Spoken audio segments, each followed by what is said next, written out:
The simple astrologer ప్రేక్షకులకు నమస్కారం. ఈ వారం గ్రహస్థితులు ఎలా ఉన్నాయో తెలుసుకుందాం. ఈ వారం 24వ తారీఖు నుంచి 30వ తారీఖు ఆగస్టు వరకు వారఫలం ఎలా ఉందో తెలుసుకుందాం. ఈ రోజు మనతో పాటు ప్రముఖ జ్యోతిష్య నిపుణులు శ్రీ గోపాల్ అయ్యంగార్ గారు ఉన్నారు. గురుగారు నమస్కారం. నమస్కారం. దీర్ఘ సుమంగళి భవ, దీర్ఘాయుష్మాన్ భవ. గాయత్రి. ధన్యవాదాలు గురుగారు. గురుగారు ఈ వారం మా ప్రేక్షకుల కోరిక మేరకు వారఫలం ఎలా ఉందో చెప్పండి.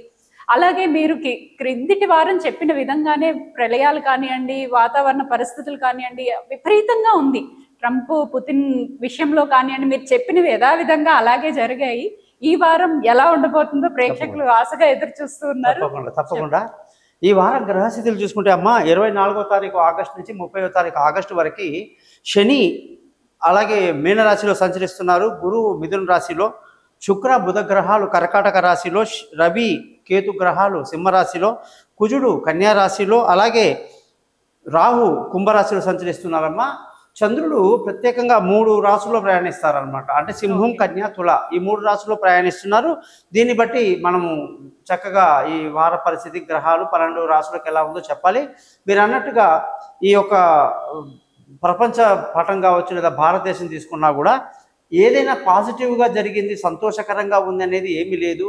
ఎక్కడైనా సరే ఈ యొక్క పుతిన్తో డిస్కషన్ చేసి ట్రంప్ ఏదో చేసేస్తాడేమో అనుకుంటే అది ఏమీ జరగలేదు.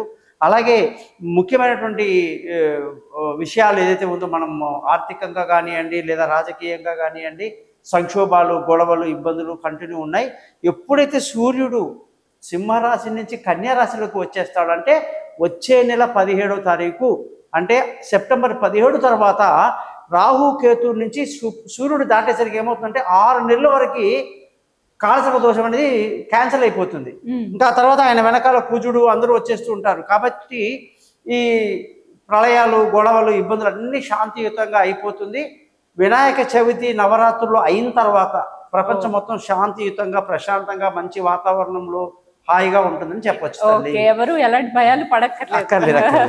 ఓకే గురుగారు. అలాగే ఇప్పుడు ఎవరైతే నక్షత్రాల రోజు ఎలా నక్షత్రాలు అంటే పుట్టినరోజులు చాలా మంది జరుపుకుంటారు, అది ఎలా జరుపుకుంటారో, ఏ రోజున జరుపుకుంటారో చెప్పండి. అమ్మా ఈ వారంగానే చూసుకుంటే మనకి ఇప్పుడు 24 నుంచి మనకు భాద్రపద మాసం అనేది మొదలవుతుంది.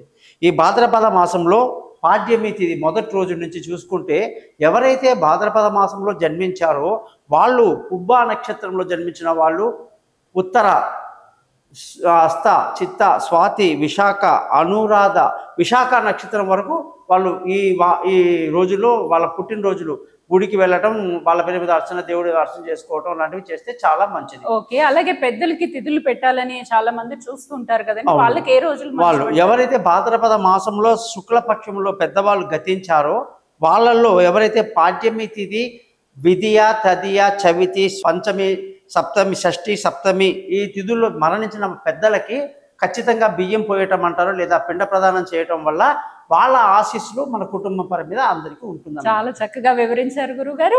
ధన్యవాదాలు. నమస్కారం.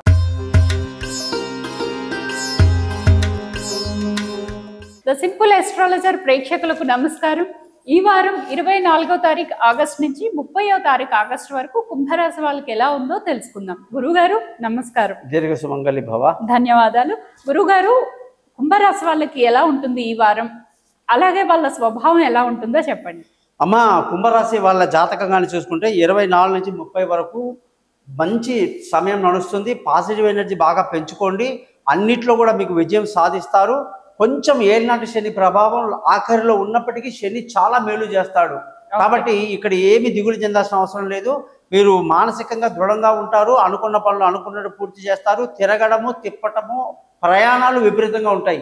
కాబట్టి చాలా మంచిగా ఉంది. ఓకే గురుగారు. అలాగే వీళ్ళ ధనస్థానం తిరగడము, తిప్పడము అంటున్నారు. మెయిన్ ధనం ఉంటేనే కదండి తిరగడం, కానీ ఏదైనా వాళ్ళ ధనస్థానం ఎలా ఉంటుందో చెప్పండి. అమ్మ ఈ వారం వీళ్ళకి మంచి ధనస్థానం ఉంది. మంచి డబ్బు రాబడి, కుటుంబ సంతోషం, పిల్లల చదువు మీద శ్రద్ధ మంచి పాజిటివ్ గా ఉందమ్మా. ఓకే. వాళ్ళ బ్రదర్స్ అండ్ రిలేషన్షిప్ కానివ్వండి, ఫ్యామిలీ కానివ్వండి, అన్నదమ్ముల మధ్య రిలేషన్ ఎలా ఉంటుందంటారు? కుజుడు మన బంధువులకి, స్నేహితులకు అధిపతి కాబట్టి వీళ్ళ రాశి వాళ్ళకి అష్టమంలో కుజుడు ఉండడం వల్ల మనం ఏ తప్పు చేయకుండా నిందలు పడాల్సి వస్తుంది. మనం ఏమీ అనకున్నా మన మీద ఎవరో కామెంట్ చేస్తుంటారు. మీరు ఆవేశానికి లోను కావద్దు. ఇది అష్టమ కుజుడి ప్రభావం వల్ల బంధువుల యొక్క, స్నేహితుల యొక్క బ్లేమ్స్ని కూడా మనం జాగ్రత్తగా స్వీకరిస్తే వాళ్ళే ఒకరోజు వచ్చి మేము చాలా తప్పు చేశాం, మమ్మల్ని క్షమించు అని అడిగే అవకాశాలు ఉంటాయి. కాబట్టి ఈ టైంలో మాత్రం కుంభరాశి వాళ్ళు వెంటనే రిప్లై ఇవ్వడానికి ట్రై చేయొద్దు. అది చాలా దూరం వరకు వెళ్ళిపోతుంది. కాబట్టి రిలేషన్షిప్ జాగ్రత్తగా మెయింటైన్ చేయండి. మానసిక ధైర్యాన్ని బాగా కలిగి ఉండండి. అది ఓకే గురుగారు. అలాగే ఇప్పుడు కొత్తగా ఇల్లు కొనుక్కునే వాళ్ళు కానివ్వండి, వాహన యోగం కానివ్వండి, అలాంటివి ఉన్నాయంటారా? కుంభరాశి వాళ్ళకమ్మా ఈ వారంలో ఎలా ఉందంటే విలువైన వస్తువులు, ఆస్తులు, భూములు, వాహనాలు ఏదైనా సరే ఒకసారి ఆలోచించి కొనండి. తొందరపాటు పనికిరాదు. ఇప్పుడు అనుకూలంగా లేదు, నష్టానికి గురే అవకాశాలే ఎక్కువగా అనిపిస్తున్నాయి. ఓకే ఓకే గురుగారు. అలాగే ఇప్పుడు సంతానం లేని వాళ్ళకి కానివ్వండి, ఉన్న వాళ్ళు సెకండ్ ఆప్షన్ కి వెళ్ళే వాళ్ళకి కానివ్వండి, ఎలా ఉంటుందంటారు? ఈ వారంలో పంచమాధిపతి బుధుడు షష్ఠ స్థితిలో ఉండడం వల్ల శుక్రుడితో కలిసి 6వ ఇంట్లో ఉండి కాస్త నెగిటివిటీ పెంచుతున్నాడు. అంటే పనికిరాని ఆలోచనలు చేయటం, తప్పుడు నిర్ణయాలు తీసుకోవటం, ప్రయాణాల్లో ఇబ్బందులు పడటం, పిల్లల చదువు విషయంలో ఇబ్బందులు పడటం, లేనిపోని రిస్క్. అలాగే అమ్మాయి చెప్పినట్టుగా సంతానం లేని వాళ్ళు కానీ, సంతానం కలగాలి అని కోరుకునే వాళ్ళు కొన్ని రోజులు ఆగాల్సిన పరిస్థితి కనిపిస్తుంది. ఓకే గురుగారు. అలాగే ఇప్పుడు కొత్తగా వాహనాల గురించి చెప్పారు. అలాగే ఇప్పుడు వాళ్ళ ఆరోగ్య పరిస్థితి ఎలా ఉంటుందంటారు? ఆరోగ్యానికి అధిపతి చంద్రుడు బాగుంది. ఆరోగ్యపరంగా పెద్ద బెంగపడాల్సిన అవసరం లేదు. చిన్న చిన్న తాత్కాలికమైనటువంటి ఇబ్బందులు ఉంటాయి, కానీ జనరల్గా ఆరోగ్యం బాగుంది. రుణ ఒత్తిడి పెద్దగా ఉండదు. శత్రువుల మీద ఒక కన్నేసి ఉంచడం మంచిది. ఓకే. ఇప్పుడు అలాగే చాలా మంది దూర ప్రయాణాలు వెళ్ళాలనుకుంటారు.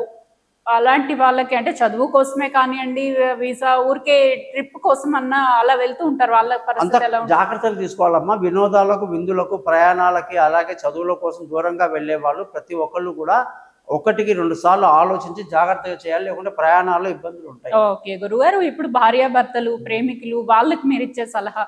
ఈ గతంలో కుంభరాశిలో భార్యాభర్తల మధ్య విభేదాలు, గొడవలు ఉండేవి. ఇప్పుడు సూర్యుడు మారడం వల్ల పెళ్లి కాని వాళ్ళకు పెళ్లి కుదురుతుంది. దూరంగా ఉన్న వాళ్ళు కలుసుకుంటారు. భార్యాభర్తల మధ్య చట్టాపట్టాలు వేసుకొని తిరుగుతారు. బాగా ఎంజాయ్ చేస్తారు కుంభరాశి వాళ్ళు. పార్ట్నర్షిప్ వ్యాపారం కలిసి వస్తుంది. ప్రేమికులకు చాలా అనుకూలంగా ఉంది. ఓకే. ఇప్పుడు వాళ్ళ తండ్రి స్థానం గురించి వస్తే కనుక, వాళ్ళు అంటే చాలా కాలంగా తండ్రి నుంచి వచ్చే ఆస్తులు కానీ చాలా మంది ఎదురు చూస్తూ ఉంటారు. అందులో తప్పు లేదు, కానీ ఎలా ఉంటుందంటారు? కొంచెం కాలం ఆగాలమ్మా. ఇప్పుడు అనుకూలంగా లేదు. కొన్ని రోజులు పడుతుంది. పెద్ద వారము, నెలలు కూడా కాదు, రోజులు పడుతుంది. తండ్రి నుంచి, తల్లి నుంచి విభేదాలు, మామగారు, అత్తగారి విభేదాలు, గురువు నుంచి తిరస్కరణ, ఇవన్నీ జరుగుతాయి.